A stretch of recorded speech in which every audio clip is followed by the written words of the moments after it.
Yeah. "Are you shouting at me, soldier?" asked Dap very softly. At once the mood in the room changed. From rage on the part of Bernard's closest friends, and barely contained mirth among the rest, all became somber. Authority was about to speak. "No, sir," said Bernard.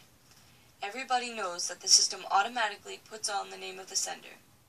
"I didn't write that," Bernard said. "Shouting?" asked Dap. "Yesterday someone sent a message that was signed God," Bernard said. "Really?" said Dap. "I didn't know he was signed into the system." Dap turned and left in the room filled with laughter. Bernard's attempt to be the ruler of the room was broken. Only a few stayed with him now, but they were the most vicious, and Ender knew that until he was through watching, it would go hard on him. Still, the tampering with the system had done its work. Bernard was contained, and all the boys who had some quality were free of him. Best of all, Ender had done it without sending him to the hospital. Much better this way. Then he settled down to the serious business of designing the security system for his own desk, since the safeguards built into the system were obviously inadequate. If a 6-year-old could break them down, they were obviously put there as a plaything, not serious security. Just another game that the teacher set up for us. And this one I'm good at. "How did you do that?" Shen asked him at breakfast. Ender noted quietly that this was the first time another launchy from his own class had sat with him at a meal. "Do what?" he asked.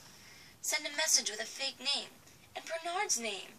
That was great. They're calling him Butt Watcher now. Just Watcher in front of the teachers, but everybody knows what he's watching." "Poor Bernard," Ender murmured.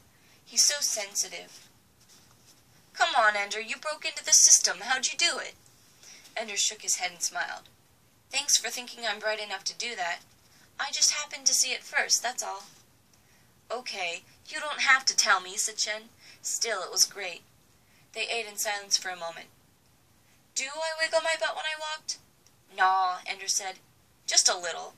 Just don't take such big long steps, that's all." Shen nodded. The only person who ever noticed was Bernard. "He's a pig," said Shen. Ender shrugged. "On the whole, pigs aren't so bad." Shen laughed. "You're right. I wasn't being fair to the pigs." They laughed together, and 2 other launchies joined them. Ender's isolation was over. The war was just beginning.